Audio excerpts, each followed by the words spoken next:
बच्चों, आज मैं आपको डीएलएड सेकेंड सेमेस्टर के साइंस का चैप्टर जीवन की क्रियाओं में उत्सर्जन तंत्र के बारे में बताऊंगी। तो उत्सर्जन क्या होता है? उत्सर्जन होता है शरीर में अपशिष्ट यानी कि जो वेस्टेज पदार्थ होते हैं उनको शरीर से बाहर निकालने की जो क्रिया होती है वो कहलाती है उत्सर्जन। और जो इस क्रिया में भाग लेने वाले अंग होते हैं उन अंगों को कहते हैं उत्सर्जन तंत्र। ऐसे देखा जाए तो हमारे शरीर में बहुत सारे ऐसे अपशिष्ट पदार्थ होते हैं जिनको हमें निकालना अत्यंत आवश्यक हो जाता है। अगर ये हमारे शरीर से बाहर नहीं निकलते हैं तो ये हमारे शरीर को हानि पहुंचाते हैं। जैसे कि आप देखें, पसीना अगर नहीं आएगा तो हमें कितनी तकलीफ़ होगी। हमारे जो शरीर का बॉडी टेम्परेचर है वो बहुत ज़्यादा हाई हो जाएगा, ठीक है, बैलेंस टेम्परेचर नहीं रहेगा। और दूसरा जैसे मूत्र है, मूत्र का हमारे शरीर से बाहर निकलना अत्यंत आवश्यक है। इसमें जो यूरिक एसिड होते हैं वो हमारे शरीर को हानि पहुंचा सकते हैं, ठीक है। तो ये जो जितने भी और कार्बन डाइऑक्साइड जो है, हम लोग जो कार्बन डाइऑक्साइड जो हमारे शरीर के अंदर है उसका भी शरीर से बाहर निकलना अत्यंत आवश्यक है। ये सारे जो वेस्टेज पदार्थ हैं इनके निकलने से ही हमारा शरीर बैलेंस में रहता है।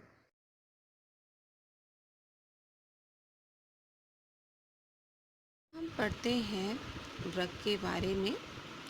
तो वृक्क जो होता है कशेरुक दंड के दोनों ओर स्थित होता है, यानी जो हमारी रीढ़ की हड्डी होती है उसके दोनों ओर स्थित होता है।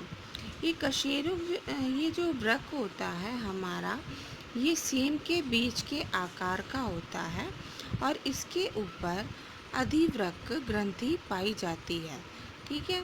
और ये जो वृक्क होता है हमारा, इसकी जो लंबाई होती है वो 10 सेंटीमीटर होती है और इसकी जो चौड़ाई होती है वो 5 सेंटीमीटर होती है और इसका जो भार होता है वो लगभग हमारा 400 ग्राम का होता है। इसका जो बाहरी एरिया होता है वो उभरा हुआ होता है और इसके जो आंतरिक एरिया होता है वो दबा हुआ होता है। इसका जो बाहरी भाग होता है उसे हम कॉर्टेक्स कहते हैं और जो इसके आंतरिक भाग होता है उसको हम मेडुला कहते हैं। अंदर के भाग जो दबे होते हैं और जहाँ से कई सारी मूत्र नलिकाएं निकलती हैं उसे हम पेल्विस कहते हैं। इस पेल्विस में अनेक छोटी छोटी नलिकाएं होती हैं जिसमें जो पिरामिड का आकार बनाती हैं उसे हम शंकु पिरामिड कहते हैं। यहीं से ही पेल्विस से होते हुए ही मूत्र वाहिनियाँ निकलती हैं।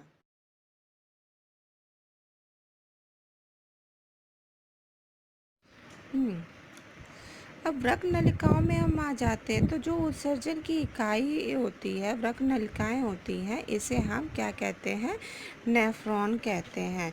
और ये जो वृक्क नलिकाओं का जो भाग होता है वो कॉर्टेक्स में, ये जितनी भी नलिकाओं का जो भाग होता है वो कॉर्टेक्स में स्थित होता है। इस कॉर्टेक्स में स्थित होने के कारण ये कई सारे एक जालनुमा बना देते हैं। ये जो जाल होता है वो यू शेप के आकार का बना हुआ होता है। मूत्र वाहिनी यानी कि मूत्र नलिका यानी वृक्क से होते हुए मूत्राशय में मूत्र को लाना मूत्र वाहिनी का काम होता है। ये लगभग जो होती हैं, दो होती हैं और इनकी लंबाई 40 सेंटीमीटर की होती है। आता है मूत्राशय यानी कि वृक्क द्वारा जो भी मूत्र बनाया गया है वो मूत्र नलिकाओं द्वारा हमारे मूत्राशय यूरिनरी ब्लैडर में आता है जी, और वहीं पर एकत्रित होकर हमारे शरीर से बाहर निकल जाता है। ये जो होता है इसमें संकुचन और विमोचन की क्रिया अत्यधिक होती है। इसमें जो होता है कि ये 2.5 मिलीलीटर तक मूत्र को एकत्र कर सकता है और ये एक थैलीनुमा होता है जिसमें कि मूत्र इकट्ठा हो जाता है। जब मूत्र का एहसास होता है तब व्यक्ति के मस्तिष्क में सूचना पहुंच जाती है और वो मूत्र त्यागने की इच्छा उसमें उत्पन्न हो जाती है, जिससे कि जब मूत्र त्याग देता है तो वो यूरिनरी ब्लैडर खाली हो जाता है और शरीर से अपशिष्ट पदार्थ निकल जाता है।